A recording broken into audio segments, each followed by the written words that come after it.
ọ̀rẹ́ mẹ́ta lè yíyan tẹ́nìkan ò lè rá mi wọ́n àmọ́ kí ló so wọ́n pọ̀ ìfẹ́ ni yíyan so wọ́n pọ̀ ìfẹ́ ni ìfẹ́ iná ni tó fi wà ń rí bọ́ ti rí kí ló so lé ayé rán ìfẹ́ rẹ ni tí nǹkan bá kàn ní pọ̀ ta ló lè yí ọ̀rọ̀ ìfẹ́ máa lágbára láàmì ẹni mẹ́ta yìí.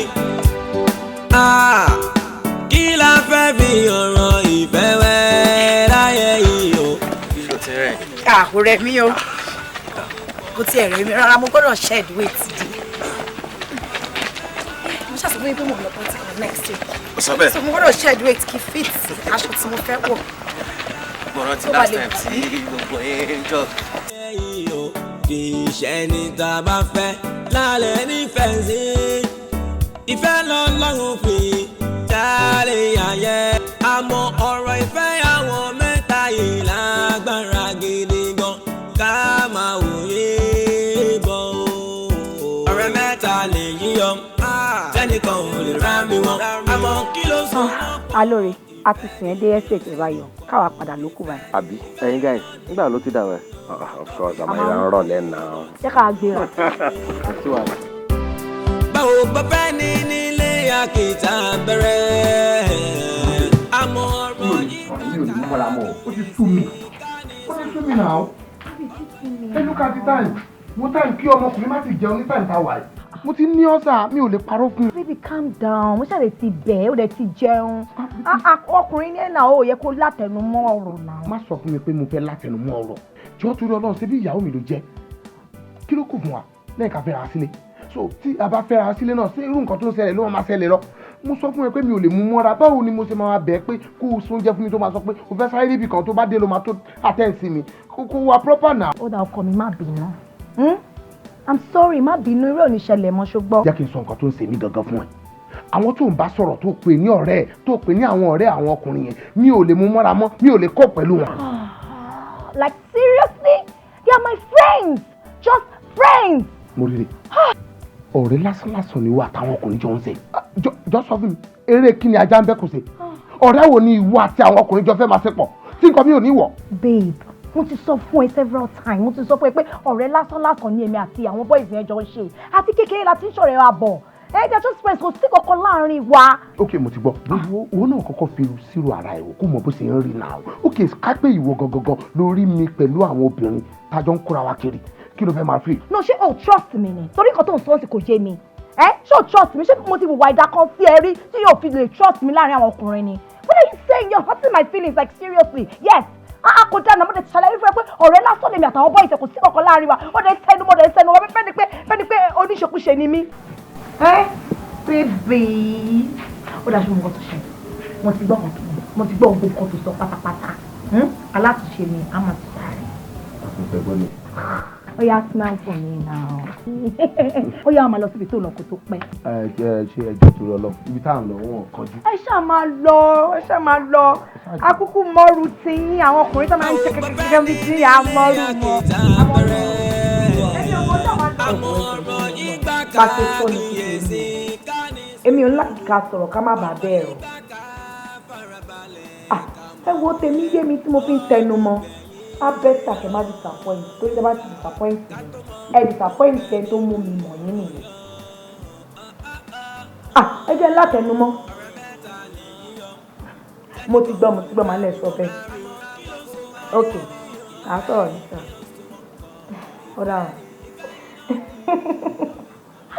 kí ló tó rẹ̀ rí pé mò ń mẹ́kọ̀ ọ̀dẹ̀ rẹ̀ ni ṣé o mọ̀ pé ẹ̀rín ẹ̀ wọ́n nu kọ́ tí mò ń mẹ́kọ̀. nípa mi má dùn níjà mo ti wà kárí ìdèrè nǹkan tí mo ń wò lórí Instagram ló kó sí mi náà. Instagram girls. gbọ́ ló padà sí school. ṣé kò sí nǹkan mi nínú ọ̀rọ̀ àti náà padà sí school. kí ló ṣẹlẹ̀ gangan atanọ́lẹ̀ tí ń béèrè lọ́wọ́ mi pé bọ́ọ̀lù mo fẹ́ padà ẹbí mi léèrè lánàá àárọ̀ inú ẹ̀ tún béèrè mọ́ ẹ tún béèrè lọ́wọ́ mi sìn. ọpọlọ mi ti kú nìyẹn o àbí mi ò ní ráì láti béèrè pé gbà ló máa padà sí school ṣé nǹkan tó ń sọ fún mi nìyẹn. ìgbà wo ló fẹ́ padà nítorí ọjọ́ tó wọnú ilé láti school mo béèrè lọ́wọ́ ẹ̀ ní sísá mi just 3 days I'll be back to school 3 days nsìn ó ti di 6 days. Jọkẹ́, when are you going back to school? Tó bá ti di ọ̀tún la máa padà. Èmi ló ń dáhùn gan-an àkàdà yẹn tún la. Ó bàjẹ́ gan ṣáṣọ mọ̀. Tí ẹ̀rẹ̀ ní mo kúkú rò because ìwé tó ń ka ìṣòmọ̀ kó ti fẹ́ kà tán. Adéwùmí kò kà kó yanjú kó dẹ̀ yege. Ẹ jọ sísá mi tí bá ti padà lọ́sùnla ẹ má pè mí mọ́ pé ẹ nísìnyí o torí jẹ́jẹ́ mi ni máa wà ní skul ẹ̀yin lẹ máa pè mí pé hello baby mi mo ti miss ẹ ṣé o miss mi ni màá ní mo miss yín ẹni baby mo fẹ́ gist ẹ mo ní gist ẹ mo ní kẹ́ ẹ máa sọ lọ mo ní credit ẹgbẹ́ ẹni dẹ̀ ní kẹ́kẹ́ máa sọ̀rọ̀ yín lọ ẹ máa ní pé mi ò fẹ́ sọ lórí fóònù jẹ́ ká ríra máa tẹ̀sí yẹn wojú ẹ̀ máa ṣe kí nǹkan tó ń lé mi padà. bẹ́ẹ̀ ló bàjẹ́ rude má wà lé ni èmi ní tí màá ní credit kì í máa sọ lọ ṣùgbọ́n kò bàjẹ́ gan ṣá mi dé blame ẹ̀ no mi blame ẹ̀ o tó rò mọ̀ pé mo love ẹ̀ ló ṣe ń jọ. èmi náà love yín. Lọ́yọ̀ òṣì ni wọ́n go and get me cold water. Ẹ̀yin Sàtọ́pẹ́ ẹ má jẹ́ ká tún ṣẹ̀ṣẹ̀ máa ní atúnlọ́ọ̀tìn lórí ọ̀rọ̀ tó wà lẹ́yìn ṣé bí mo ti kó fún yín ẹ bẹ̀rẹ̀ ṣẹ́ náà àbí kí ló tún fa mu láti dúró dọ̀gá mi. ẹ̀yin fún ẹ̀ṣẹ̀ láti mú sàkóso owó. sọ́rí kò ń ṣe eléyìí ń sọ̀rọ̀ pé àtọ́rí pé òjóbìnrin kò ń ṣe pé torí pé wọn nìkan jóbìnrin. ṣé mo pé àṣẹ ìmúra á ti múra àti pẹ́ nǹkan tá à ń sọ yìí ọ̀gá ò tí ì fọwọ́ sí ni mo ti kọ lẹ́tà káwọn kan sọ pé ó yá kéde bẹ̀rẹ̀ iṣẹ́ ni. mo rí rẹ mama. Oh, my darling.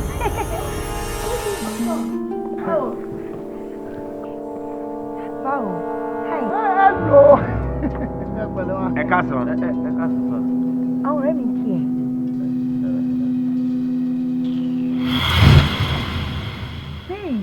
Baby, àwọn ọ̀rẹ́ mi kí ẹ sẹ́. Nǹkan tí mo bí ẹ kọ́ ló dá mi lóhùn jọ kí ló wá sí mi. Oh, ṣùgbọ́n nǹkan tó ṣẹlẹ̀ ni pé ilé wà boring. Then ìgbà táwọn ọ̀rẹ́ mi dẹ̀ pè mí pé ká máa bọ̀ ń bí ká wá ní nice time mọ̀ ká ṣe unwind ká ní fun. Akọni ká wá síbi ká wá jayé náà. Kẹ wá jẹ gbádùn nínú òtí àbí. Yeah, but there's nothing wrong with it. Èmi àtàwọn ọ̀rẹ́ mi akọni wá ní nice time bí ni kò sí nǹkan tó bá àdúnú ẹ̀ náà. Ṣàṣẹ rí nǹkan. Ẹ jọ ọ̀rọ̀ yẹn ò tí kàn yín tó bá máa kàn yín á máa pè é sí.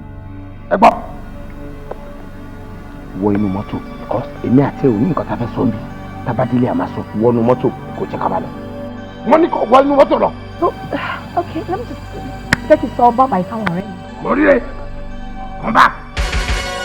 Bóyá wọ́n ní mọ́tò yẹn lọ. Má jẹ́ kí èsù lọ́wọ́ sáà ní ìgbà tiẹ̀ o. Nǹkan tí mo fẹ́ tí mo sọ fún ẹ wọ inú mọ́tò lọ kí èsù tó bẹ̀rẹ̀ láàrin ìgbà tiẹ̀.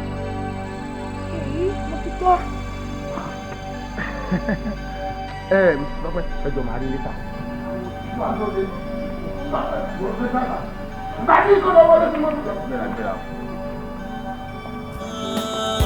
ọ̀rẹ́ mẹ́ta lè yíyọ tẹ́nìkan ò lè rá mi wọ́n. àmọ́ kí ló so wọ́n pọ̀ ìfẹ́ ni kí ló so wọ́n pọ̀ ìfẹ́ ni ìfẹ́ iná ni tọ́bí wọn bọ́tìrì.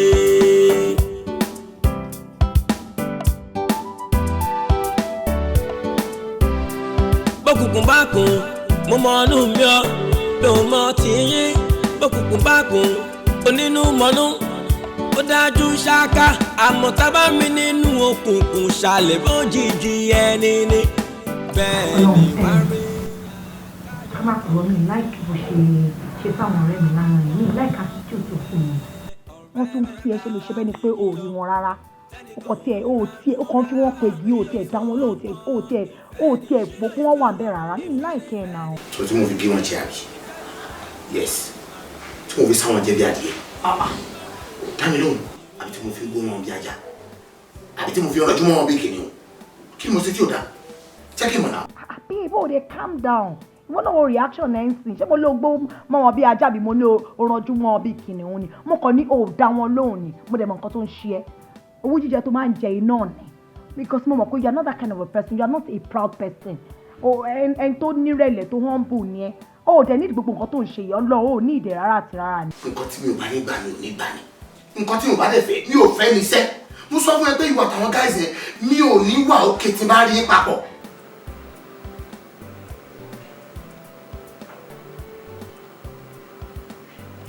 Sit down mo wá síbẹ̀ yìí fún business èmi àtọ̀rẹ́ mi mi ò tí rẹ̀ tí wọ́n wá kankan mo ti rí ìwà àwọn gáàrí yẹn nínú òtẹ́ jọ torí Ọlọ́run tó bá jẹ́ pé mi àti ẹ̀ ti fẹ́ ara wa sílé kí wọ́n bá inú pòṣíṣàn tí mo bá yẹn kí lóòrùn kó máa ṣẹlẹ̀ sí mi ọgbọ́n lè yáwó ni.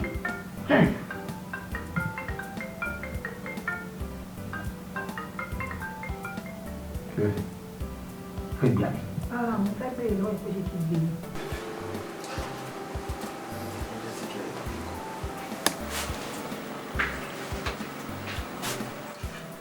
Kò kí n sàmù káàkiri tí mo sọ ìkànnì wọn ló tún tẹ̀ yìí. Ọ̀rẹ́ mi ó kò fẹ́ kí mi ni. Mo máa gbọ́. Tó bá fẹ́ gbọ́rọ̀ kí ló dé tó máa sọ fún mi pé kò àwọn ọ̀rẹ́ mi ò tún fẹ́ gbé. Tàbí ẹ kó kọ́ fún ẹ dànù. Ó kò fẹ́ kí mi ni, ó kò fẹ́ sọ èlò sí mi ni. Ṣé kí gbé ni? Ó yẹ mi lẹ́. Ó tún court call mi láì ṣe pé màá ti ẹja. Ayọ̀ ló ní mí, ìwọ látòrí mi dé ìkànnà ẹsẹ̀ mi wọ́n ló ní gbogbo ẹ̀. Calm down. Ó mọ̀ pé mi mo ní ẹsẹ̀ nǹkan tí mo bá nígbà yóò nígbà náà ló sọ pé.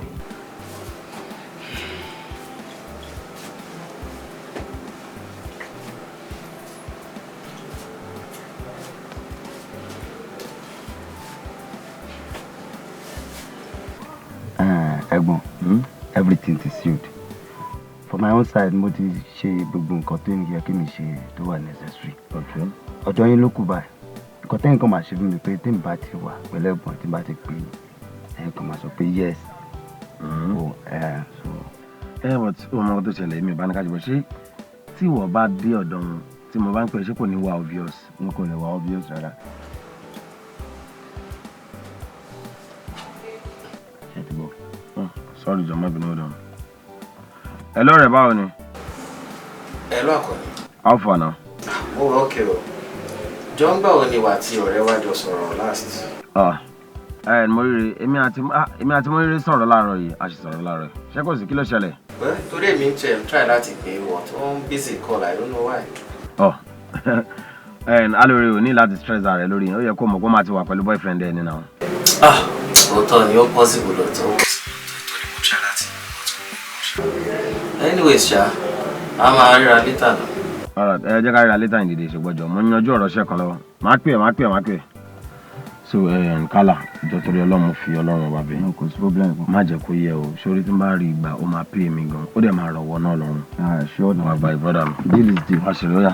Bíbí ò dẹ̀ ní sùúrù náà, wá kì í ṣe gbọ́ tèmi. Kò lè tó yìí náà, ó gbé mi sókè, kí ló dé gan?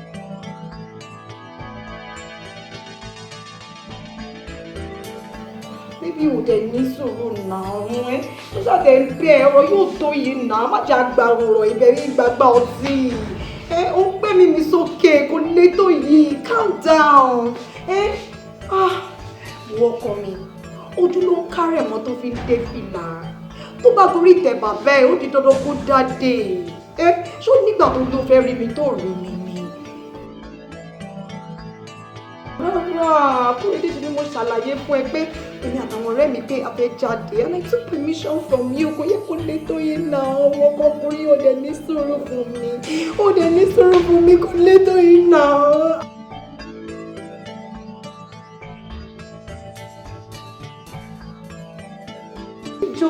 Jọ̀ọ́ torí Ọlọ́run tẹ̀ ṣe. Hello, Kóredé. Hello.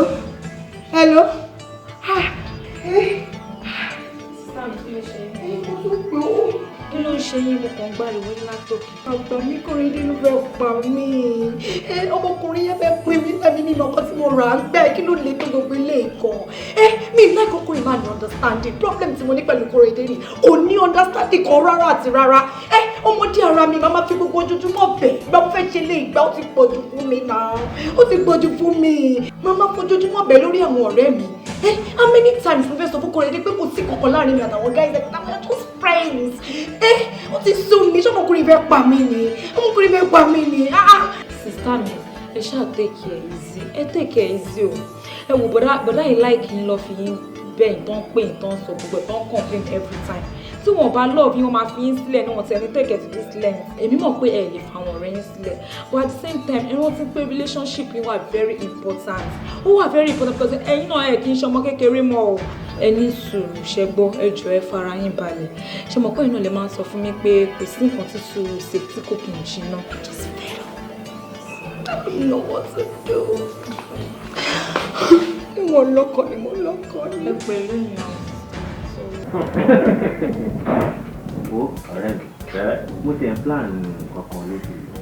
Mo plan trip kan bóyá kí màá ti dálé mi jọ lọ, but mi ò wá mọ̀ nǹkan tó feel mi. Jọ, darling èwo. Wò, jọ nítorí Ọlọ́run. Sweetheart mi, ibo wa ló fẹ́ mú mi lọ? Well, mo ò pé bóyá ká lọ lo 2 weeks ní Dubai, èmi àti ẹnìkan ní ọmọ rere. Àkànní ò tẹ̀lé wa lọ. Ọ̀gá, so darling ṣeré náà ẹ ti ń mu serious jẹ́. Ó jọjọjọ wàhálà ló kú rẹ̀ tí ṣòun jò wò. Wọ́n jẹ́ máa tó tèmi ṣàárẹ̀. Ṣé wàá mọ̀ nǹkan tó ṣẹlẹ̀? Èmi ò fi taratara like Dubai lọ sí síbẹ̀ yẹn. Ó ṣàmọ̀ Miami. Yeah, sure. Ọmọ ibi tó wà. Ìyá ń kí ló wà. Tó bá ní ó yá ní Miami. Yá mo ti tẹ̀lé ẹ lọ. Abọ́lówó sí kúmọ̀kúmọ̀. Yankee ló fẹ́ kò fẹ́ Dubai. Ó má wọrí ìdálé mi. Bó jẹ́ inú mò ló fẹ́ lọ, kí lówó ṣe tì? Wàá lọ jàre. Alóore ò fọ́ hand mi gan-an. So nǹkan tó ń tọ́ láti sọ́nsìn ni pé òun lẹ́jọ́ máa lò ó ní mèmí lọ. Yes, kí ló dé máa gbé ẹ lọ́ngbà tí mo sọ pé dàlí mi jọ. Kí ló sọ? Ibẹ̀ ni mo ti gbà ṣe ọ̀rọ̀ ẹ ti yé mi. Kí ló ṣe? Kórèdé ni. Message tó send sí mi ní understanding. Hello, I am done with you. Wá ọkọ tiẹ̀ síwájú Ọlọ́run á pèsè ọkọ tiẹ̀ fún. Your boyfriend? Mọ̀ kó tó ṣẹlẹ̀, I'm sure there's a mix-up somewhere. Like, mo mọ̀ pé kò ṣe mi ló fẹ́ send message tí ó dá mi lójú gidi gan ni. There must be a mistake. Yeah, I'm doing that right away. Yes, èmi ni mo forward message yẹn sí ẹ. Ẹ kí ló bá náà? Ẹ pé mi ò fẹ́ ẹ mọ́, mi ò fẹ́ yàwó mọ́. Yes, nǹkan tí mo kọ sí ẹ kankan ló ka yẹn. Kí ló mú yìí? Tí mò ń lálàá yìí. Mi ò lálàá. Mo pinnu pé dọ̀ mo wo ibi tí mo ti ń bá bọ̀, mo wo tí mi àti ẹ ti jọ gbéra. Mo dẹ̀ wo ibi tá a gbé dé, mo dẹ̀ wo pé mi ò lè kọ́ òògùn mọ́. Ẹ sẹ́ndẹ̀. Mo wà ní ọmọ kékeré. Ọ̀gbẹ́ni sọ̀rọ̀ mí, èmi àti ẹ ò kí n sọmọdé. Ó yẹ kí n tó ronú pé mo ò fẹ́ yàwó mọ́, kí n tó send message ó láwọn kan tí mo ti rí. Mo ti ṣe tán pẹ̀lú ẹ̀yìn ẹ̀. Yes. Àmì o, Ọlọ́run á jẹ́ kí èmi náà ní ìyàwó àtàtà tèmi. Èmi náà tún bẹ, èmi gangan tún bẹ ṣàdúrà, Ọlọ́run á fún ẹ lọ́kọ tiẹ̀ náà. Alright. Ó dà wọ́n. Bókùnkùn bá kùn, mo mọ ọ̀nù mi ọ́. Mi ò mọ ti yín. Bókùnkùn bá kùn, onínú mọ́nú. I'm not happy. Inú mi ò dùn. Turnover company bàbá ẹ̀ ní UK. Ó kàn dwindle ní, ó wálẹ̀. Bí mo ṣe wà ń pè ń sìn, ṣé ojú olójú lè dàbí ojú ẹni ni? Ó yẹ kí wọ́n lọ sóhun. When I'm here, you go there and monitor things yourself. Do you know how much your father invested in that business kó tó dípò di nǹkan tó dìlé nìyẹn? Mo dẹ̀ ń bá ẹ sọ, dẹ̀ sọ pé kíní, you have to go there now. Mom, mo ti sọ fún yín tẹ́lẹ̀ pé mo fẹ́ lọ UK nsìn. I don't want to go to the UK. Ebi náà ni many projects tí mò ń ṣe ní Nigeria mi báyìí. Project wo ló ń ṣe? No, Alore, tell me, project wo ló ń ṣe tó wà more important than your late father's investment? Let me know. Company tó wà ń bí àbúrò bàbá ẹ̀ ló mójútó. So what exactly are you doing? I don't like the way you're taking things for granted. Ṣé ojú olójú lè dàbí ojú ẹni ni? But mommy, ayé business ọ̀tọ̀, ayé project mi ọ̀tọ̀. Ẹ jẹ́ kí èmi parí project mi, then máa lọ mójútó business mom. Máa lọ mójútó business. Ó ń yọ̀ ni, torí mo ìwà active ni. Anyway, tíbi tí mo bá ẹ sọ ń kọ́. Mommy, ọ̀dà ọ̀wọ́ tún ni ẹ̀. Tí ọ̀rọ̀ ìyàwó tí mo ní pé kó mú wálé fún mi. Ìyàwó, mommy. Ó ṣe máa fi ṣọ̀rọ̀ ẹ̀rín ni, I'm not laughing. Ìwọ náà mọ̀ pé ojúkọ ẹ̀pà ojúkọ èrè ni ẹ́. Ó yẹ kó ti mú kí n ti mọ who you are going to get married to. Kí n bẹ̀rẹ̀ sí máa rí àwọn ọmọ mi. I'm not too young. Mo lè look young lójú, but I'm not too young. I need my grandchildren. Well, mo ń ṣe lórí ọmọ kan lọ́wọ́. Tó bá work out fine, máa fi hàn but surprise mi o. Tó ń ṣiṣẹ́ lórí àbí tẹ́ ti ń fẹ́ra yín. Mommy, tó bá ti ìgbà náà ẹ máa mọ̀. Anyway, ṣó mọ̀ wípé gbogbo ọ̀nà kan ṣoṣo kò gbọ́dọ̀ kọ́ ọ̀jọ̀gbọ́n lẹ́sẹ̀. èmi nìyá ẹ̀ and I'm talking from experience. Whoever you have now, ṣe kọ́mọ́ kóbó lé lórí. Tí ó bá pẹ́ lórí inú, èṣìkéṣì máa ń bá ń bẹ̀.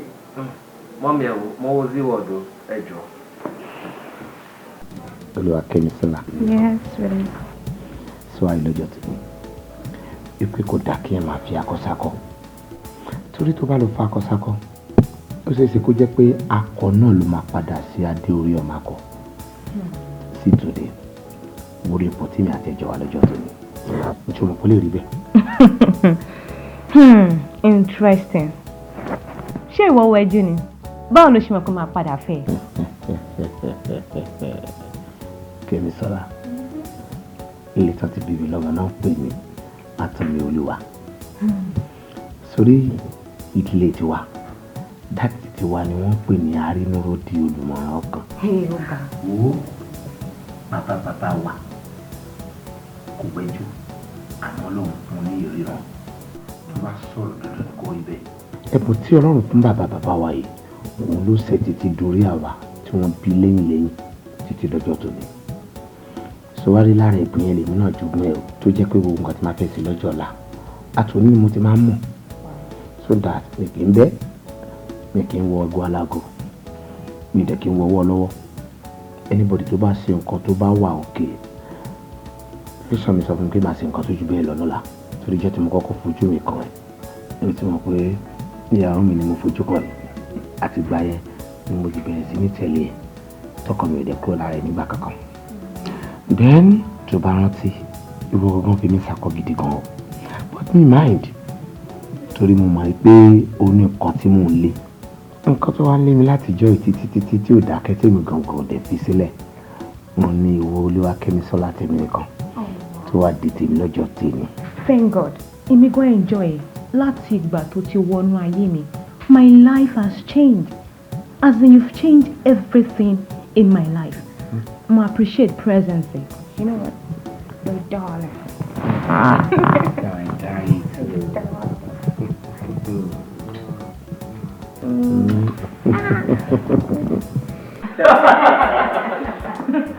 Oh my God, you guys.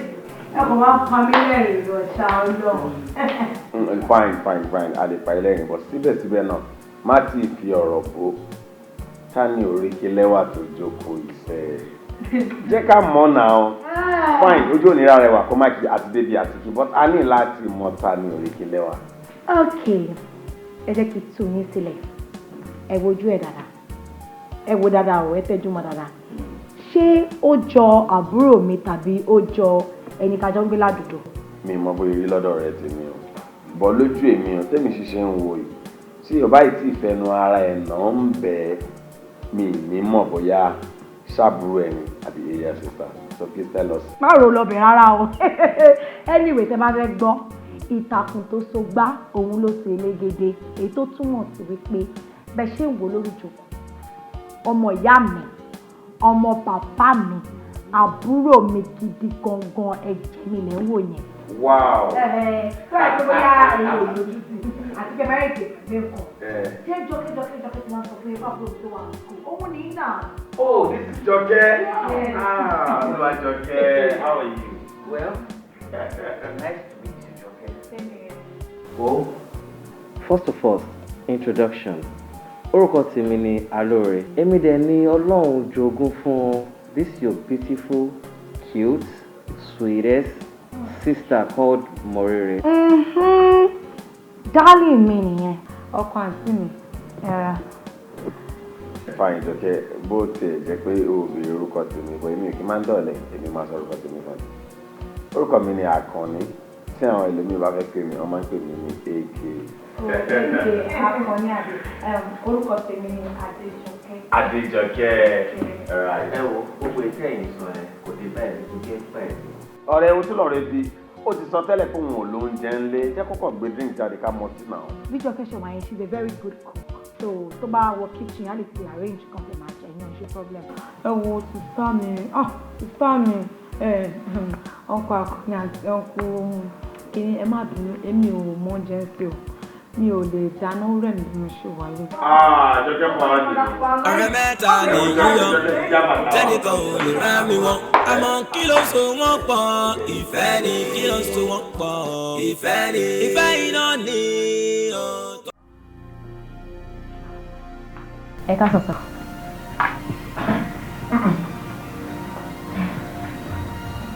kí ni sọ ọgbìn mi kí ni fún mi kan tó ṣẹlẹ̀ nílé. Sweetheart, má bínú. Èmi àtọ̀rẹ́ mi, we having fun. I can catch fun. catch fun ní ẹnu ẹ̀kẹ́ mi sọ́la ìwọ̀n catch fun ni. tó o ti rí ẹ̀ka tó fẹ́ sọ̀rọ̀ yìí pé o ti ń crave nínú ilé mi wo nǹkan fẹ́ sọ inú ilé mi dà wo ti dáhùn wo ìwà ìlànà òsì tẹ̀lé kí ni mo kiri.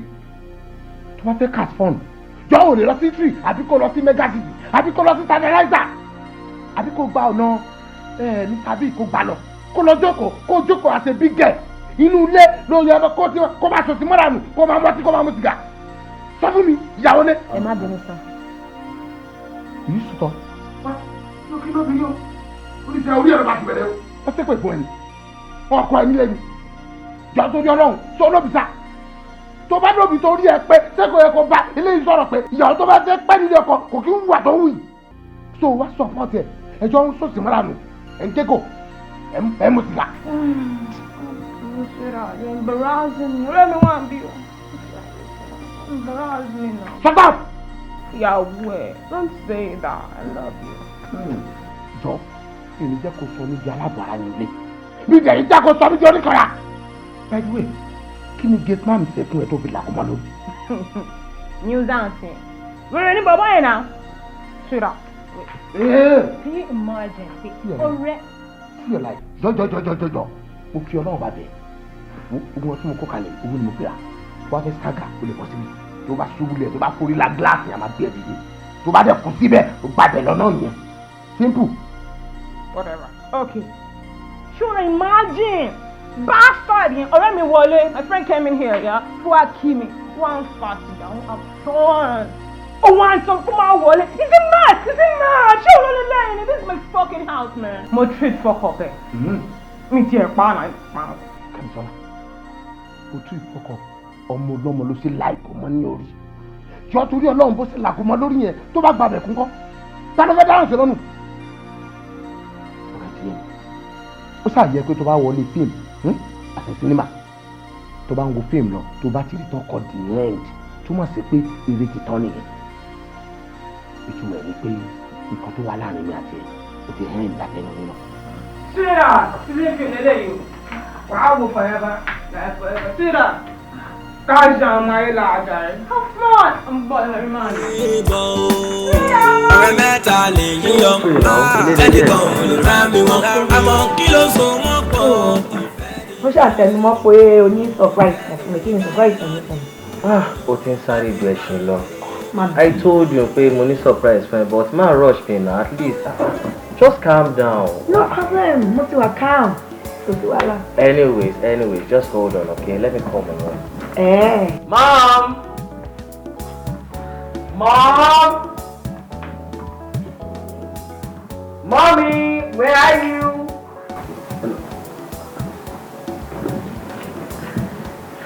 Erama. Hey, my dear. How are you? Fine. Mom.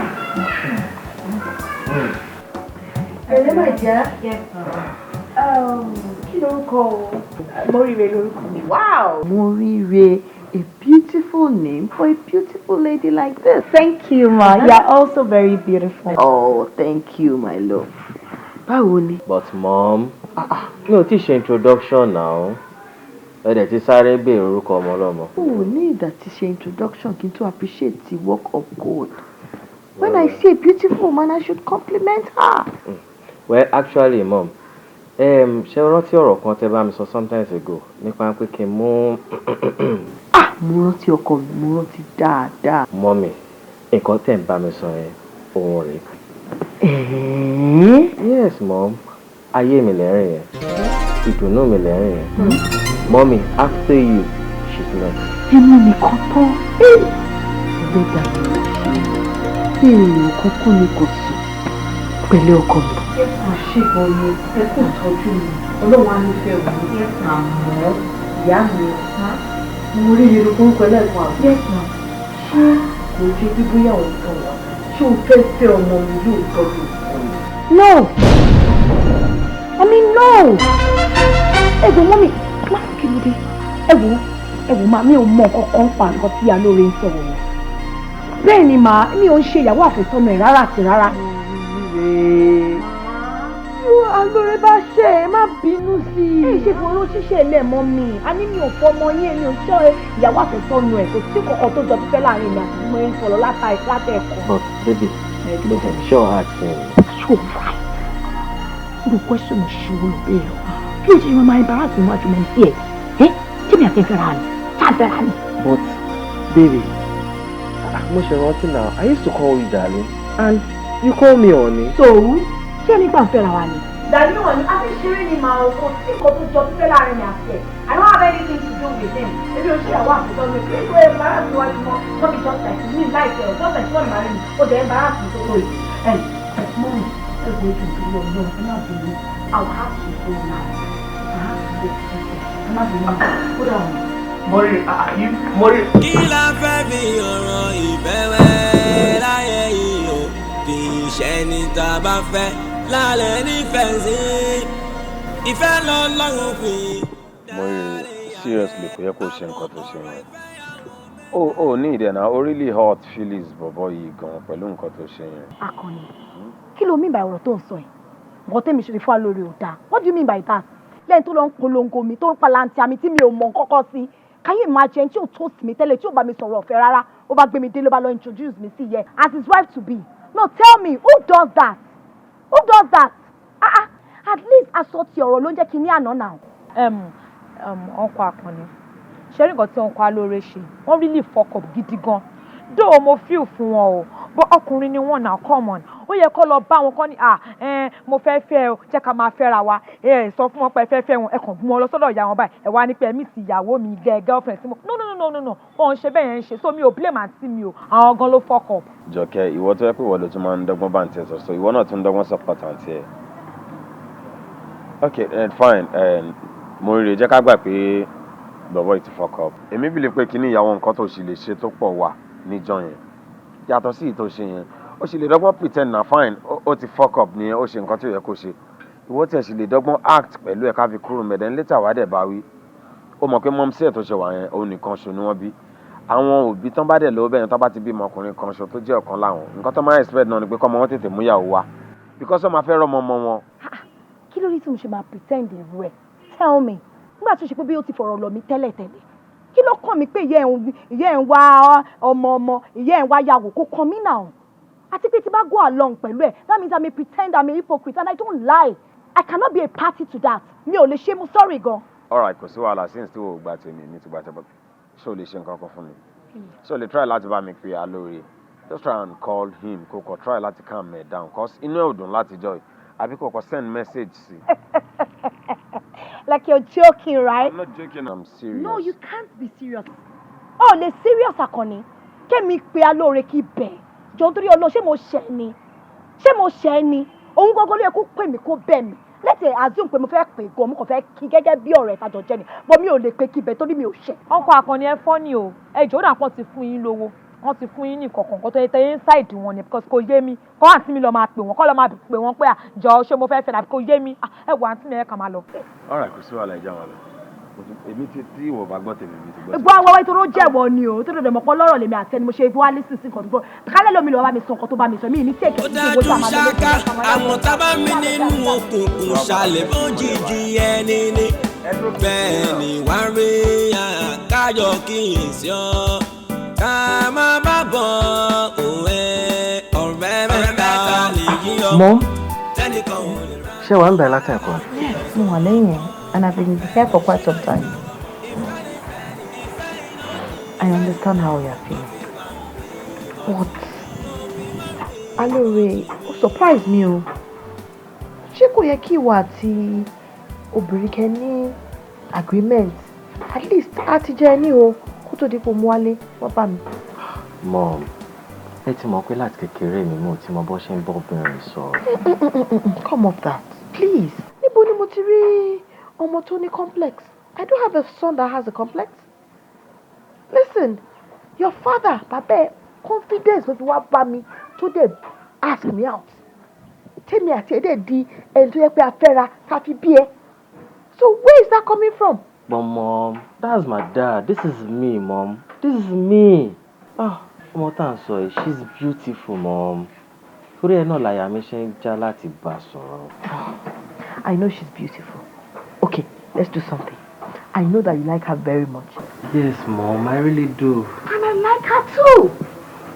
So, we'll have a plan. I'm a new plan. Èmi àti ẹ máa wá ní agreement báyìí.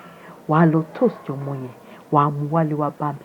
Màá fi ṣe ìyàwó mi tí mo máa tọ́jú dọjọ́ ogbó. I will now start training you on how to ask ladies out. Mom, come off it. I don't understand you, mom. Teach me. If I never call anything, how already want to be mommy? Ọkọ mi, kò yé ẹni. Ìwọ náà mọ̀ now. You know you are my best friend. You are my daddy. You are my grandfather. You are my brother. You are my sister. You don't have to go to your friends for that. Inú ilé èèyàn lèèyàn ti ń jẹ́ èkúté onídodo. Then àkísà náà lòde ìgbéyàwó rí o. Kó tó dohun apá sísákìtàn o. So jẹ́ kémi àti ẹ ká máa kọ́ra wa. Don't worry. Gbogbo àwọn àgbà wa búra ni. Anyways, mom, if that's gonna make you happy. It's gonna make me very, very happy because I like her too. That's why you're mom. And I can't wait to see my grandchild.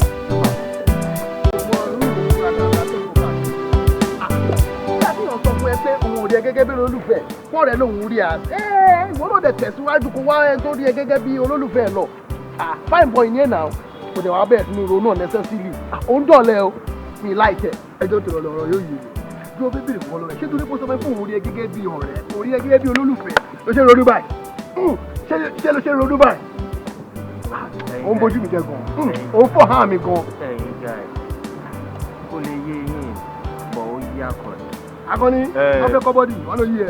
Kò ń ṣe pọ̀rọ̀ pé ó yé mi but nǹkan tó tún lè yé gbogbo wa náà ni you understand mo mọ̀ pé ó ní true love fún gẹ̀ yìí ó ti yé yẹn guys ó ní true love fún but ó ti bá mi sọ̀rọ̀ èmi dẹ̀ máa wá nǹkan tó máa ṣe sẹ̀ mébìlì pé nǹkan tó sì lè yanjú ni ọ̀rọ̀ ọ̀fẹ́ ó ní tó ṣe máa ń rí lára ẹ jẹ́ ká understand. Akọni mo ti ní kó bá ń bá Mọ́rírì sọ pé tó bá ti lè bá Mọ́rírì sọ̀rọ̀ tó dẹ̀ gbọ́. Akọni dárúkọ ọ̀kan mẹ́ta láyé yìí. Akọni máa ṣe fún ẹ. I promise you pé máa ṣe fún ẹ Akọni. Jọ please I love this girl so much.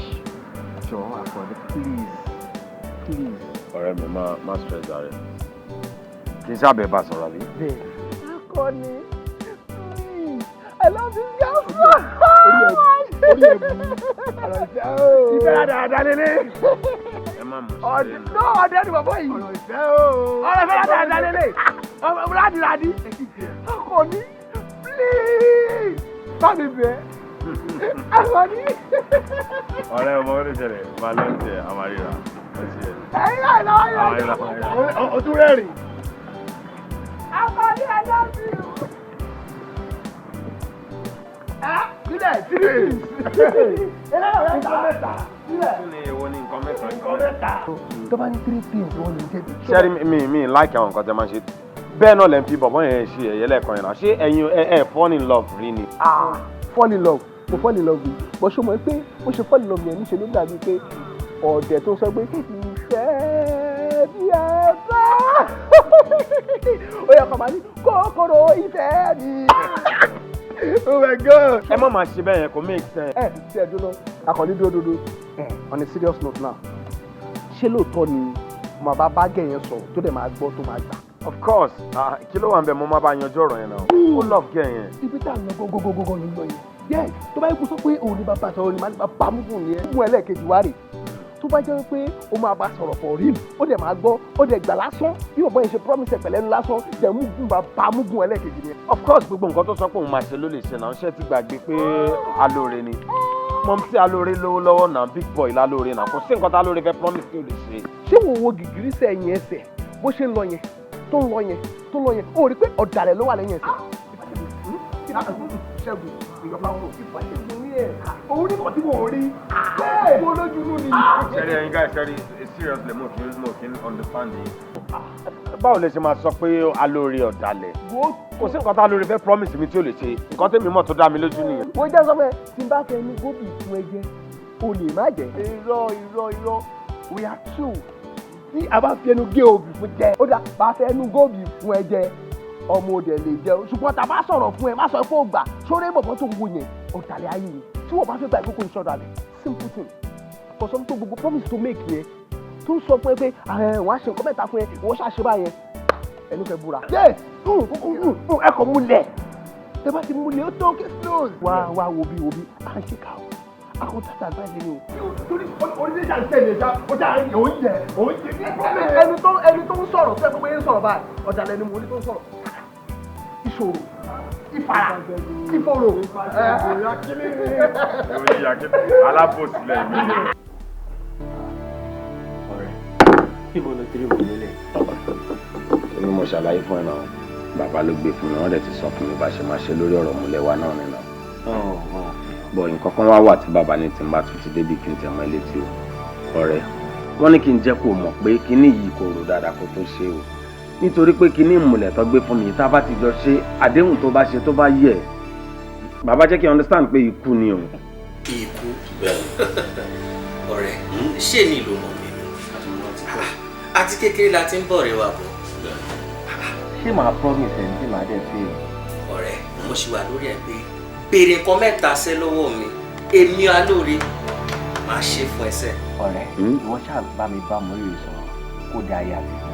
Ìwọ máa wọrí ìṣòrí lẹ́yìn ìmùlẹ̀ yìí gbà pé o ti fẹ́ mọ́rí rẹ̀ gbogbo ètè pátápátá tó bá máa gbà lèmi kí nìyí náà. Ọ̀yà ìwọ náà fi ọwọ́ òsì ẹ̀ mú o fi mú bì kan bẹ́ẹ̀.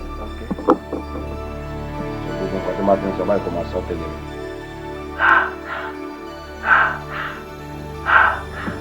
Tá a bá tọ́ sílẹ̀ á dògún. Tá a bá tògbùrọ̀ sílẹ̀ á dọ̀sà. Wàá wá sọ pé gbogbo nǹkan tá a bá ti jọ ṣe lónìí wàá dárúkọ ara ẹ̀ àtorúkọ wò bí ẹ bóyá yẹ àbí bàbá ẹ wàá ní tó bá yẹ àdéhùn kí nǹkan bá ṣẹlẹ̀ sí ẹ. Gbogbo nǹkan tá a bá jọ sọ lẹ́nu èmi alóore ọmọ àdìgún tí ń bá yẹ kíkú pa mí ọ̀run làlà. Àṣẹ́gun bẹ́ẹ̀. Orí ajá gbóbi sẹ́nu. Ṣé o ti tán? Ọ̀rẹ́ mi gbà. Ṣé o tún kù? Lọ́gbọ́ wá ṣé o tún kù? Sísá mi, ṣe wá ní ṣé mo sọ fún yín? Next time tí bá ti ń bá yín sọ̀rọ̀, ẹ máa gbà mí gbọ́. Ó sọ bẹ́ẹ̀ o. Àtinúmọ̀ràn. Ẹ jọ̀ọ́ kí lẹ̀ ń sọ kí ni nǹkan tó rí bẹ́ẹ̀ gẹ́lẹ́ kí ni nǹkan tó rí bẹ́ẹ̀ ẹ má fi mí sínú òkùnkùn náà ẹ má ìgbọ́dọ̀ àgbẹ̀ mú mi ṣeré ẹ̀yin méjèèjì. Èmi ti mọ̀ pé ìní alóore tó o fẹ́ fẹ́ mi dandan lọ́wọ́ máa tó wú o. Nǹkan tó yẹ kó ti kọ́kọ́ ṣe síwájú òun ló wá ń ṣe kẹ́yìn. Kò yẹ kó rí bẹ́ẹ̀ náà. Mo rí rè fine nǹkan tó yẹ kó ti ṣe síwájú ló ṣe fẹ́ máa ṣe ń sìn. Please try láti understand pé bọ̀bọ̀ yìí love ẹ̀ Jọkẹ́. Inú mi dùn pé wọn náà wà lórí ìjókòó yìí lónìí. Torí mo mọ̀ pé wọ̀ gangan ni kọ́kọ́rọ́ àǹtí ẹ̀ tó ṣe máa ń sọ fún wa. Please bá mi bá àǹtí ẹ̀ sọ̀rọ̀ jẹ́ kí àǹtí ẹ̀ understand pé alóore ọ̀rẹ́ mi ó really love ẹ̀ ó ní true love fún mi. Sísá mi náà kúkú love. Lọ̀rọ̀ mi di ẹlẹ́rù. Ṣé mo fi rán ẹ? Ṣé mo fi rán ẹ? Bẹ̀bẹ̀ tó. Ṣorí ìwọ̀n tó wà lónìí pé mo ṣe ń rí alóore ọ̀rẹ́ lásán ni mo rí. Ṣébí gbogbo àṣepọ̀ àtàkùjọ rẹ̀ a ṣe ń kóra àjọ ni ó pè mí. Ọ̀rẹ́ náà máa ń di ọ̀rẹ́kùnrin nígbà mi. But baby, mo ti sọ fẹ́ náà ọmọ sí ògbé ogun nǹkan ẹ̀ sọ́kàn mọ́ náà. Bygone is bygone. Ìwà ìfọ̀ òde ìrírí màá tẹ̀lé kan lájọ ń sọ̀rọ̀. Ó mọ nǹkan tí mo kàn wò pé ní wípé the first time tí mo wá síbi bí mo ṣe ṣe níwájú mo sí yẹn tí mo ní ẹni àti ọ̀fẹ́ rà ó tí mo ṣe kúrò. Mo wò pé mo sì ṣì máa ní mi sí ẹ̀ náà. Ṣùgbọ́n so anytime tí wàá ti wà ń bí mi wà very comfortable because mo tí mo sì bá dùn sílẹ̀ mi ò ní lè pẹ́ dáadáa nílé ẹ̀. Ṣó yẹ so I don't know ara mi máa ń ṣe ní bákọ̀bákọ̀. Baby, ó fọ́ ni gan. Alóore ṣe bí mi mọ́mí ẹni mo jókòó yìí mo rí ọkọ mi àtìkọ́ tó ti wá bí ṣé mo ṣe bákọ̀bákọ̀ tó like sí ẹ. rárá nà ṣé ò kí ń rẹ́yìn mi níta mo máa ń rí wọn. ṣé mo ní pé kó má rìn sí ẹni rẹ̀ tó bá wọn ẹni dé. rárá má yà sí very nice. to tell you that I love you very much. The first time you were here, the spirit made me fall in love with you.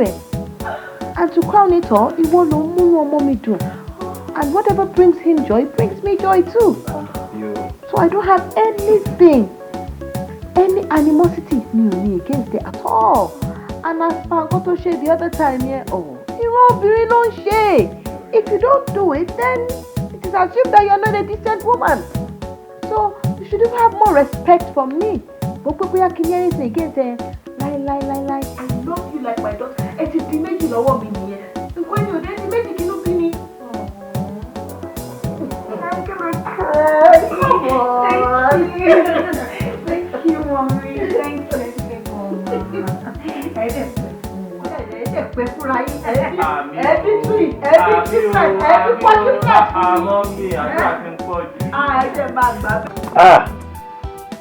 Alóore original $15,000 ló wà mẹ́.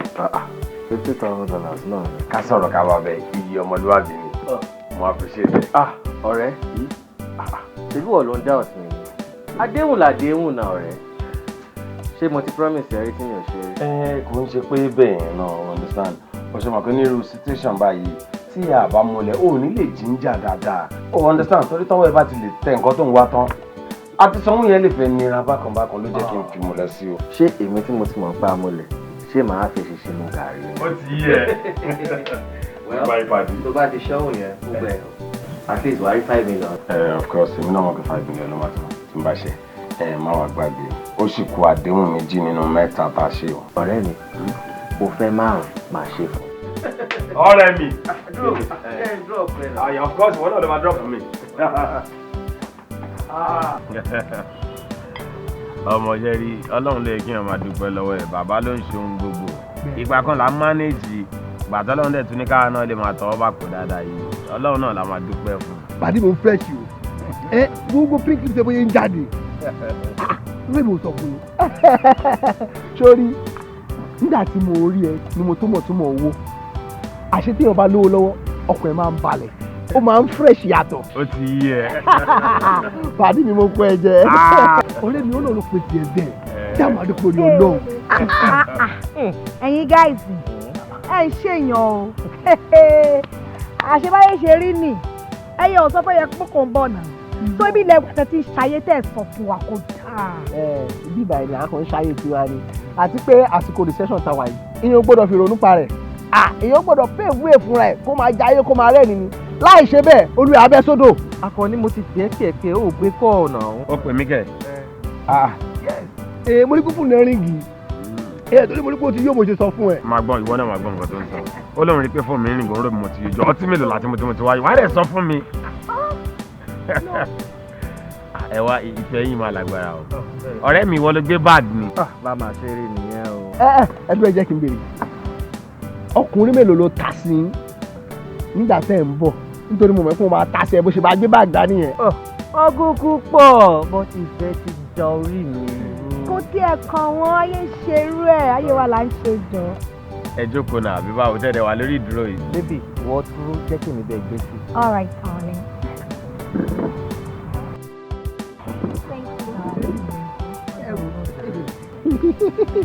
Ṣẹ́ni tí bá rí ọkùnrin àtobìnrin tó ń ṣe lọ́vílọ́ví báyìí ó máa ń wu èmi náà. Mo jẹ owó yín o. Èmi kan fọ́. Ṣé fẹ́ fọ́ ẹ fọ́ yàmàyàmà. Pàdé ẹ̀ má jàgbàgbé o. Ó lọ́rọ̀ tó yẹ ká parí pẹ̀lú bọ̀bọ̀ ni.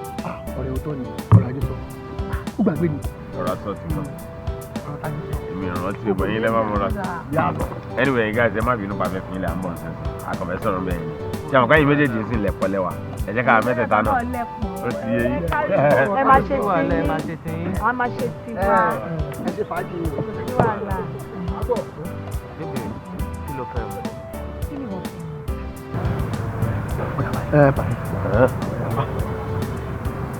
Kí ló ń ṣẹlẹ̀? Ní ọ̀sẹ̀ tí mo fẹ́ kẹ́ ọmọ lọ́dún ṣẹlẹ̀. Onígbàgbọ́ kò lè jẹ president. President. Òun ti lè jẹ́ lọ́la nínú máa jẹ́ òun gan. Ok o ṣàmọ̀ pé Trump entertainer ni ó dẹ̀ ṣe kí ni ó jẹ president kò sẹ́ńtòrò gbàgbé bó ṣe ṣẹlẹ̀ ó lè jẹ president. Ṣé bí àwọn méjèèjì ṣe ló ní àjùlẹ̀ tiẹ̀ kò wọ náà ni kò ṣe níwò kò ṣe níwò kò ní ṣe kí ni ìgbà tí mo wù ẹ́ ẹ̀mí tí a máa kó máa wù kò kàn ní fẹ́ sọ káwa ni but àwọn mọ̀ kó wù ẹ́ gbàgbé bó ṣe ṣe sórí àwọn méjèèjì ẹ̀mí ló ṣe bí onímọ̀ ìjìnlẹ̀ tí wọ́n lè ṣe kí ni o lè ṣe bẹ́ẹ̀ o lè jókòó lórí àga o lè jẹ́ president wà á jẹ́ president tá a fi tún yẹ wípé torí mo rí i torí òun ní àga ìwọ ni president ṣọmọ ẹ pé tọ̀mú yẹn gbogbo nǹkan tó mọ̀ kò tó wó lọ ìmúlẹ́dẹ̀ wà láàrin of course ó ti béèrè owó ó sì kọ̀ọ̀kan méjì tó lè béèrè kí ló ń sọ yìí béèrè a ó sì fi fún ọ moríire ló máa béèrè lọ́wọ́ ẹ̀ òbèrè wọn moríire ló fẹ́ bẹ́ẹ̀ ni moríire gbàgbé bó ṣe ṣẹlẹ̀ béèrè moríire òun ni wàá béèrè moríire tó tó moríire ló fẹ́. ọ̀rẹ́ jókòó náà tó bá tẹ̀ ní nǹkan tó tẹ̀ fẹ́ bá mi sọ wá dẹ̀ jókòó. n ò fẹ́ jókòó ni mo tẹ̀ sí mood fún bóyá mò ń jókòó àbí eré kankan for now. why. ọ̀rẹ́ nǹkan kejì tí mo fẹ́ òun ni mo ní kí n wá sọ fún yẹn gẹ́gẹ́ bí àdéhùn pé nǹkan mẹ́ta so mo ti gbẹ́yẹ kan mo dẹ̀ fẹ́ sọ lẹ́ẹ̀kejì tí mo fẹ́. nǹkan kejì ló fi dúró báyìí wá dẹ̀ sì jókòó náà náà ọ̀rẹ́. ó dáa náà o sọ nǹkan tó bá fẹ́ ẹni tó bá fẹ́ agbára Ọlọ́run ká. agbára Ọlọ́run ká. ok ọ̀rẹ́ nǹkan kejì tí mo fẹ́ ni moríire mo fẹ́ kí èmi àti moríire jọ ní àjọṣepọ̀ nínú ilé ẹ̀ ìyẹn ni nǹkan kejì tí mo fẹ́. jọjọjọ mi ò bóyá mi ò gbọ́ nǹkan tó sọ. you had me. mi ò gbọ́ ẹ dáadáa. nǹkan kejì tí mo fẹ́ ni pé mo fẹ́ bá moríire ní àjọṣepọ̀. má dẹ̀ try láti act funny kò rántí ìmùlẹ̀ tó wà láàrin èmi àti ẹ̀. good day. ọ̀rẹ́. nǹkan mẹ́ta náà ní nǹkan mẹ́ta náà ní nǹkan mẹ́ta yóò jẹ́ onídògún nígbẹ̀yìn nǹkan mẹ́ta ní.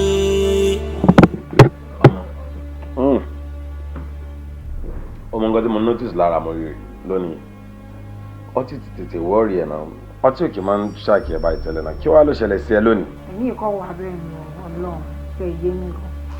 mo díẹ̀ sí. but mo dẹ̀ máa ń mọ kíkì báyìí lọ náà. eléyìí ṣe wá pẹ́ báyìí. àní kò yé mi fẹ́ Ọlọ́run it is a sleepy thing Ọlọ́run. bẹ́ẹ̀ kò tètè mú ìyàwó ẹ̀ wọnú ilé o. bébè bí ọmọ ẹ lọ ní. kò ní. no ẹ̀sùn mi náà. kò ní ìfẹ́ mọ́ ẹni. oh damn. don't worry my help you.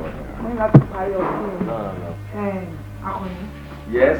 mo ní ẹ̀kọ́ sáré lọ. máa wọ ẹsẹ̀ o. kí lọ ṣáà lọ nap just for like just 5 minutes. okay. mo padà bọ̀ a máa parí máàkì ẹ̀. of course kó sùn dáadáa o.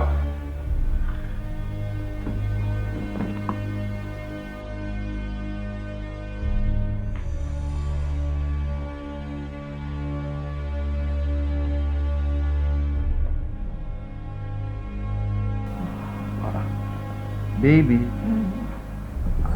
are you okay?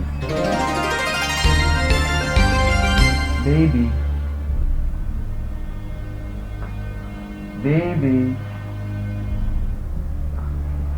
Oh my, it is so sharp. Baby.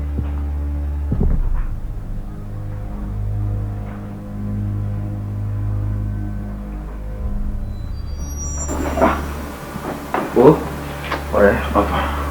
Oh yeah.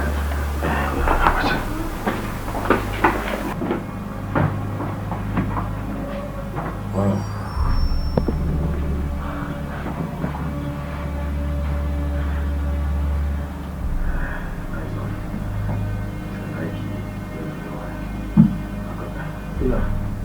Dẹ̀mà ló ń tiẹ̀ náà ọ̀rẹ́. Mo rò náà kó yẹ kí n dúró ni. Báwo ni mo ṣe máa ṣe lójú ẹ̀ kò possible náà? Wọ́n máa lọ nínú ilé mìíràn mi tí má dẹ̀ ti ṣe tán máa wá báyìí wá mọ̀ náà ìṣẹ́jú mélòó náà ní pé kí n kàn dá tọwọ́ mi lẹ̀. Ó ti padà yé mi báyìí pé ogun láyé. Wọ́n ló mọ̀ mi lọ́rọ̀ ogun láyé. Mo ti ń lọ.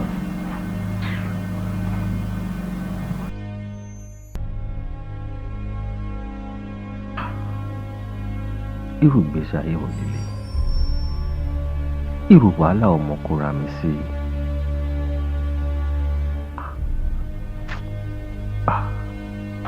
Ṣé kí n padà wọlé ni? No, rárá o, rárá. àdéhùn làdéhùn. Hello rẹ̀.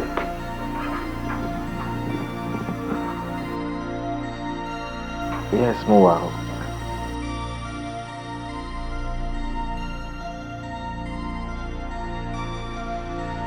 Jesus, ọ̀rẹ́, this is too much. Ó ṣe jẹ́ nǹkan kẹta tó máa béèrè ni ẹ. Ṣé orí nǹkan mi tó lè béèrè nǹkan kẹta mi tó lè béèrè lọ́wọ́ mi?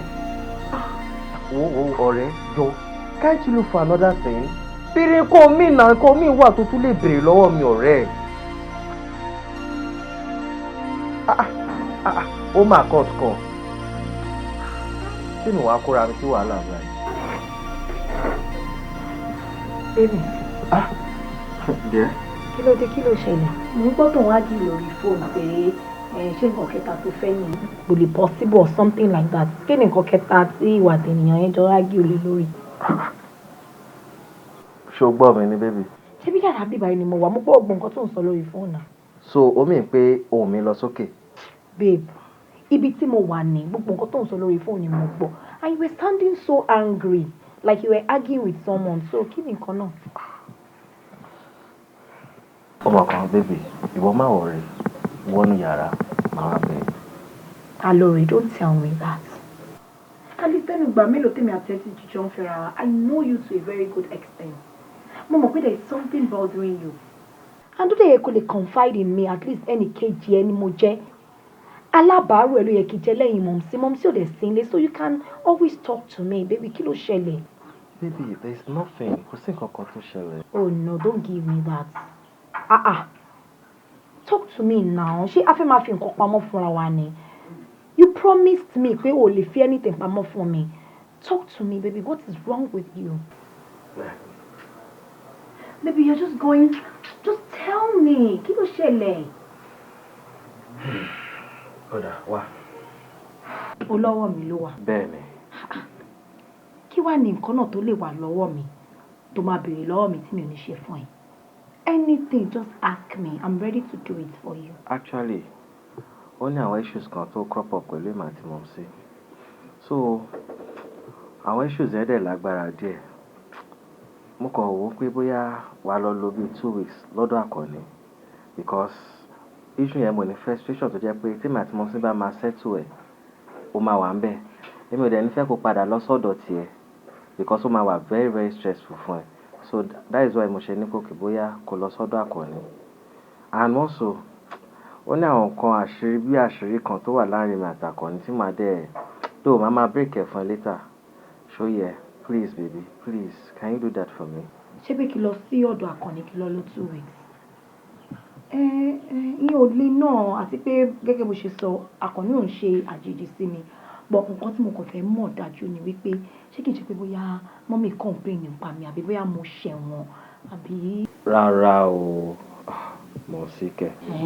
Tí mọ̀mí tí ò bá ti complain nípa mi tí ò ṣe pé mo ṣẹ̀ wọ́n, no problem. Tó bá ti jẹ́ pé nǹkan tó máa múnú ẹ dùn ni pé kí lọ sọ́dọ̀ Àkànní kí lọ lò 2 weeks, fine, má lọ bẹ̀ náà.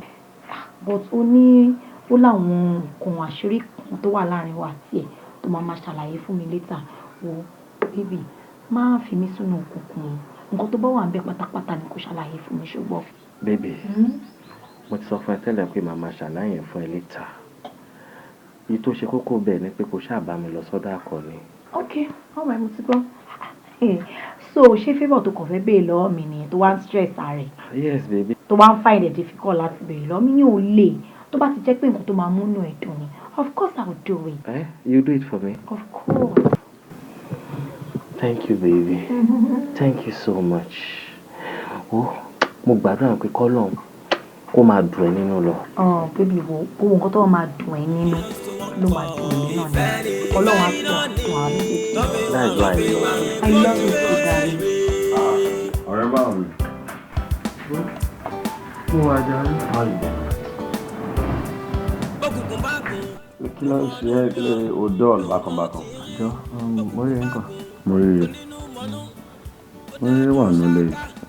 Mi àti ẹ̀ náà lọ́jọ́ wà nílé tẹ́lẹ̀ kí n tó gbọ́ tàǹtìn. As a matter of fact, orí pọ̀ pé òun bọ̀ nínú ọ̀sìn àti jáde. Mo ríre, abọ́fẹ́ kí n pẹ́ ní rírì kó tó dáhùn ni. Ọlálejò, ọ̀rẹ́ kí ló ń ṣẹlẹ̀?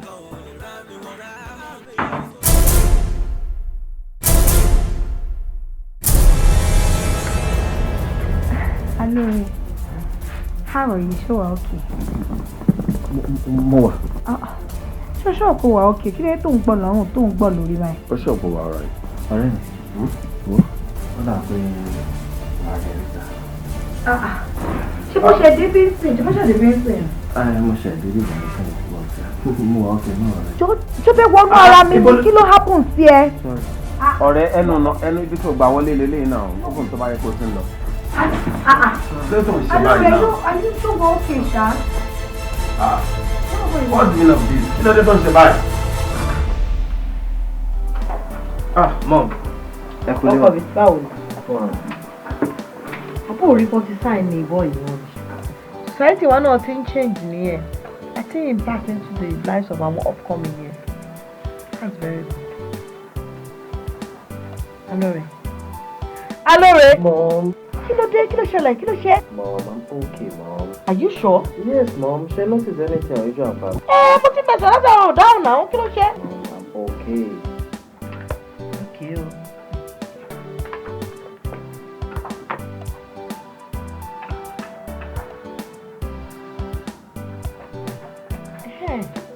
Ọmọ mi tiẹ̀ kọ̀, mo rí rẹ̀. Mo rí rẹ̀. Mọ́mí, mo rí rẹ̀ wà. Àmọ́ ó ṣẹ̀ mí. Tó bá ti kó sọ pé ó ṣẹ̀ mí gidigidi gan. Mom, ó ṣẹ̀yìn. Ṣé ẹgbọ́n kankan ni mọ́mí? Obìnrin ìyá ẹ̀ látọjọ́ yìí ni. She just abandoned me. Why? Mọ́mí, ó travel. Ó travel. Ó tún ṣẹ̀ mí number 2. Ó tún travel kò sọ fún mi. Kí ló dé? Anyway, o máa fún mi ní nọ́mbà yẹn tí mo fẹ́ pè kí n bá wí. Mom, kí lẹ ti fẹ́ fi nọ́mbà ẹ̀ ṣe? Mom, nǹkan tó lọ ṣe ń bẹ̀rẹ̀ very very important. Mo dẹ̀ ní fẹ́ kẹ́ distracted. Ẹ mọ̀ kan mom, tó bá dalẹ̀ tí n bá pè, màá sọ pé ẹ pè mí. Okay o. Ọkọ ìyàwó, a ní pé ìyàwó láti disturb ìyàwó o. Àmọ́ ẹ bá wa sọ fún tẹ́ bá ti bá sọ̀rọ̀ wípé ìyá ọkọ ẹ̀ ń bínú o. Alright, Mom, màá sọ fún un tó bá lè dé ṣùgbọ́n. Ṣé ò ní lọ jẹun ni? Oúnjẹ wà ní ilé náà. Kí lẹ sì mọ̀? Ìbádé kíkì wà rẹ̀. Ó ṣàjẹ́ porridge ni porridge lèmi láìpẹ́ mọ́. Ọ̀rẹ́, inú mi dùn pé àwọn mẹ́ta wà mí báyìí. Actually, mo rí rẹ̀ mo ti ní kó wá lọ bíi 2 weeks lọ́dọ̀ ẹ̀. But Mo fẹ́ kó wá lo 2 days lọ́dọ̀ mi. Mi ò get ara mi mọ́. I'm not myself.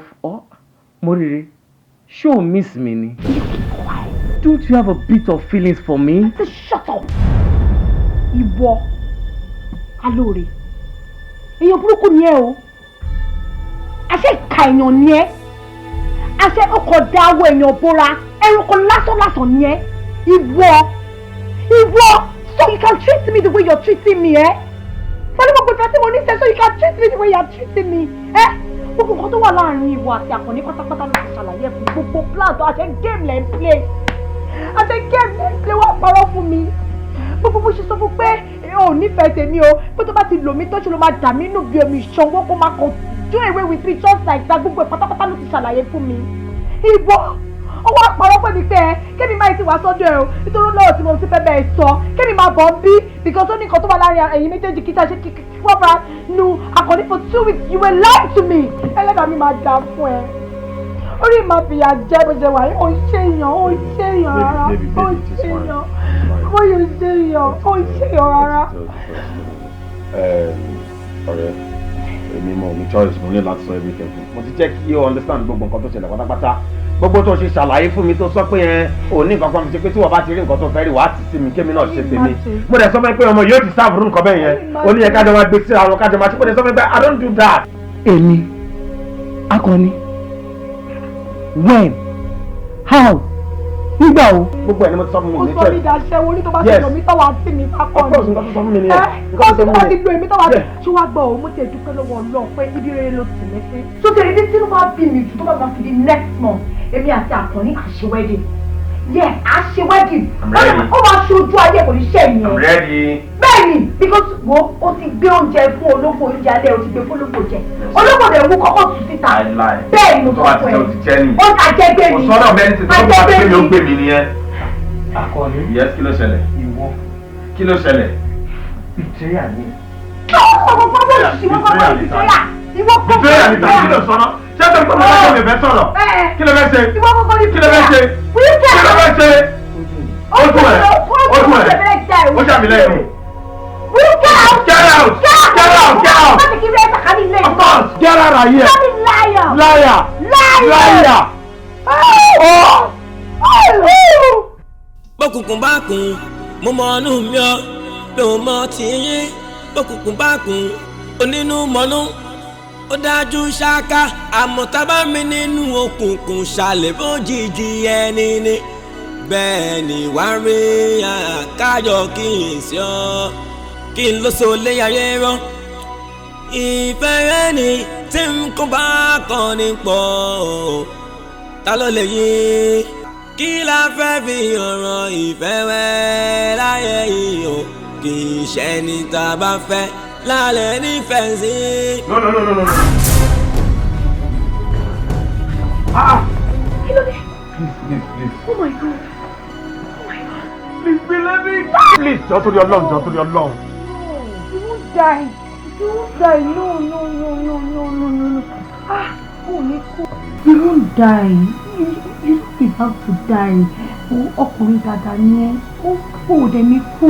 Ó ní kú wéèrè. Ṣórí Àkànní ọ̀rẹ́ tó mọ̀ is also a very good man. Nǹkan tó dẹ̀ ṣẹlẹ̀ yìí ló mọ̀ pé ó rú ẹ lójú bọ̀ á ṣàlàyé ẹ̀ fún ẹ á tọ̀ mọ́lẹ̀ sí so that á lè lu ẹ dáadáa. Kò dẹ̀ ń ṣẹjọ́ èmi náà. Ewé gbígbẹ tó jábọ́ lára ìgbèrè òun ló kọ́ ewé tútù lọ́pọ̀. Àkànní má jẹ́ nǹkan àkótán ni sórí tí bá máa fẹ́ alóore aláwọn ìdánwò kan tó máa pass through ìdánwò yẹn nìkan ló lè convince mi bóyá màá jọwọ́lẹ̀ fún un tàbí kò tán náà bẹ́ẹ̀. Ìdánwò mo rí ọmọ nǹkan tó máa ṣẹlẹ̀ ń sìn alóore ti pè mí ó ti jẹ́ kí n understand pé òun bọ̀ ń bí ó pẹ́ jù ayé rẹ̀ rí ní 30 minutes time kó máa débi. Now this is the plan. Torí a ní láti tún fingerprint díẹ̀ sí. Ìwọ máa wọnú ilé kó tó dé èmi máa wà níbi tó bá ti wá dé tí mi bá ti máa pẹ́ jáde jọ torí Ọlọ́run please do this for me wà á rò tó wẹ̀ ní jáde. Ọ̀sán kan tó ń bọ̀ sọ́ra orí ẹ̀ máa rí ẹ̀ tí mo kún un lórí ẹ̀ ọmọ ló máa. Ṣé wọn kọ́ tó ṣe ọmọ ìtúnṣe láìpẹ́ ṣọmọ ìtúnṣe máa ń kórè jẹ́ gbogbo gbà. Ṣàlàyé fún mi. Ṣọmọ nǹkan tó dá ẹ yàtọ̀ láàrin gbogbo àwọn ẹgbẹ́ pátápátá. Tell me. Ọ̀pọ̀lọpọ̀ jù. I'm blushing. Ọlọ́run thinking ẹ máa ń yàtọ̀ gidi gan-an ni. Ṣé o mọ̀ pé ọ̀rọ̀ tó sọ ló yẹ kí n rántí pé táwọn tèmi kan bá fẹ́ kí ni wọ́n máa ń pè mí ní sí Ronaldo. Ṣé o mọ̀ pé sí Ronaldo wà intelligent gan. Ó lè mọ bọ́ọ̀ play. Ó gbé wọn bàjẹ́ ọlọ́run tó fi láìpẹ́ mi. Mo ṣe wọ́n gbà wípé sórí gbogbo ìka ló kọjú síwájú báyìí. Àtàǹpàkò ló dá ṣe tiẹ̀ lọ́tọ̀. President to Mrs. Standard náà ni. Kí ni bá kọ́ sí pé? Reverend England. Oh baby.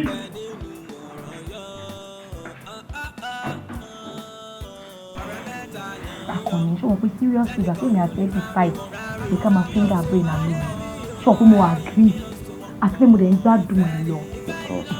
Nǹkan tó tẹ̀sí wá ṣẹlẹ̀ ni pé gbogbo game plan tó máa ń mú wá gbogbo ẹ̀ máa ń make a lot of sense. Irú ẹ̀ mo ṣe máa ń sa ẹ̀ ṣó mọ̀. Good to hear that. Bọ̀ nǹkan tó ṣẹlẹ̀ ń sì ni pé mi dé.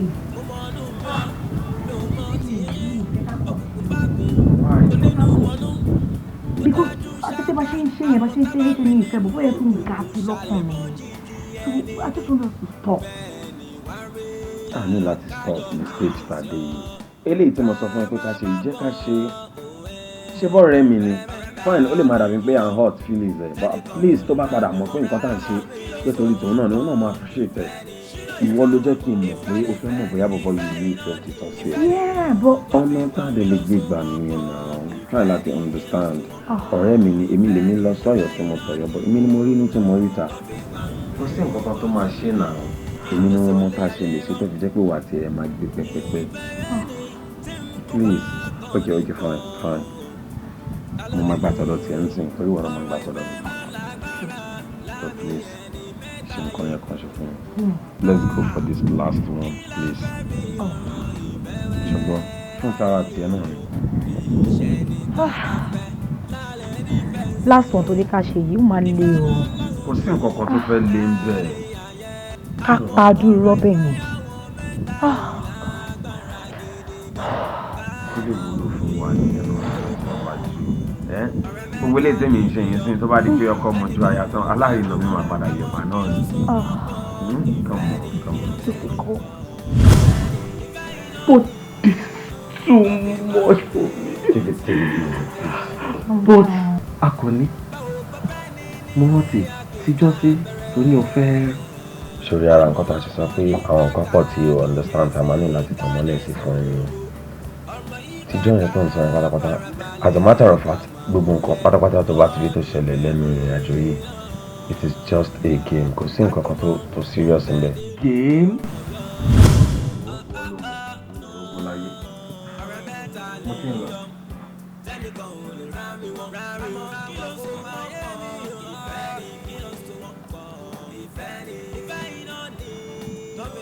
Morire.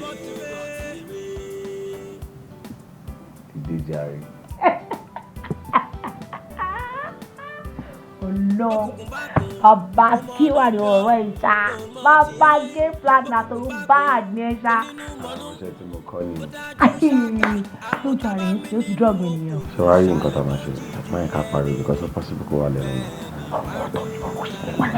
Ṣé wàá rí? Ìpele tá a ṣe mọ́ ṣe jìnnà gẹ́gẹ́ bí nǹkan tó béèrè lọ́wọ́ mi tó sọ pé ó fẹ́. Àwọn ọmọ ṣèpọ̀ tá a ṣe lọ, a ṣe máa ń wá ìní brain nìkan. Trust you. I'm a testing. Irú ìgbésí ayé wò nílé? Irú wàhálà ọmọ kò ra mi sí. Gbọ́nà Akọni jọ̀ọ́ tó yọ Ọlọ́run. Irú oògùn wo ló rà fún tẹ́sí sínú drink mi? Oògùn gbáà ni ṣe fẹ́ gbọ́ ṣe ti ń bọ́ọ̀lù bẹ́ẹ̀ paracetamol ni mo lọ tí mo gbé fún tó ń bílí pé oògùn orí tó lágbára lòun fún ẹ. Ṣèdá ìyẹn kó máa mọ́ra mi lé dáadáa ni. Kò bẹ́ẹ̀ rí fún ẹ. Hello.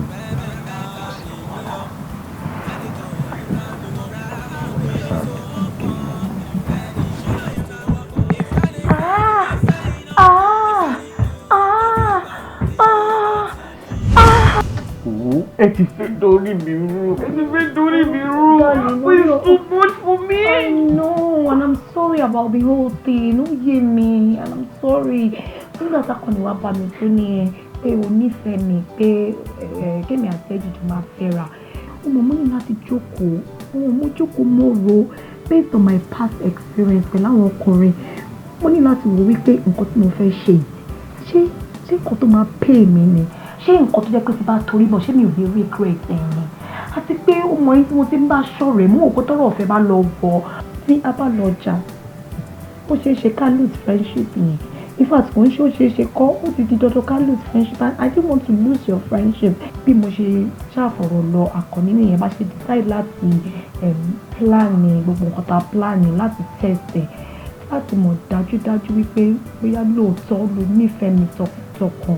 Ṣé wàá rí gbogbo nǹkan tá à ń ṣe yìí pátápátá àwa náà àti fi ọpọlọ sí ìdí nìyẹn tó jẹ́ pé gbogbo tá a ṣe ń ṣe là ń mọ́nítọ̀ ẹ̀ eléyìí tá a ṣe gbẹ̀yìn ó rí pé lẹ́sẹ̀kẹsẹ̀ láti tẹ̀lé wa ó dẹ̀ dúpẹ́ lọ́dọ̀ Ọlọ́run pé Ọlọ́run bá wa ṣe tí ò gbé òògùn jẹ because èmi náà ó padà dẹ́rù bà mí gan nígbà tá a débi yìí tó bá lọ jẹ́ pé kú kí làbá máa sọ ó ti wá pẹ́ ní fọlọ́wọ́n ọba. ẹ rántí pé blood náà flow nù vein mi náà ká ní mo ti kú nǹkan. nítorí ẹ̀ náà làwọn náà ṣe ń tẹ̀lé mi délé tá a ṣe tó níyì nígbà tá a ṣe ń tẹ̀lé. bẹ́ẹ̀ ni òun ìjọ nítorí Ọlọ́run I'm sure you love you. And I love you so much. Are you sure you love me? Of course, baby. Are you sure you have feelings for me? Of course, I love you very much. Very, very much. Now you want to make me cry. You're going to make me cry too. Don't cry. Don't talk commission. Ìwọ Alóore, èmi Morire. Ṣé wàá rí pé ire ló yí wa ká? So I need that to soko. And I'm happy for you guys. Mo dẹ̀ mọ̀ pé Morire ó máa kórè wọnú ayé ẹ̀ lágbára Ọlọ́run. Ṣé kí n ojú mi sìn?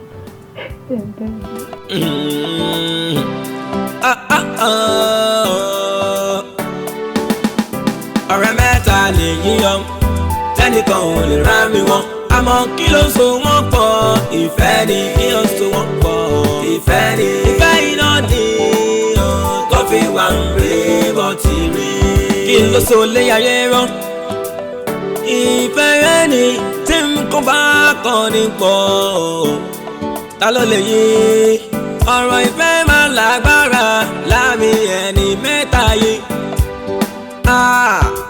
Kí la fẹ́ fi ọ̀rọ̀ ìfẹ́ wẹ́ láyé yìí o kì í ṣe ní tá a bá fẹ́ lálẹ́ nífẹ̀ẹ́ sí ìfẹ́ lọ́lọ́run fi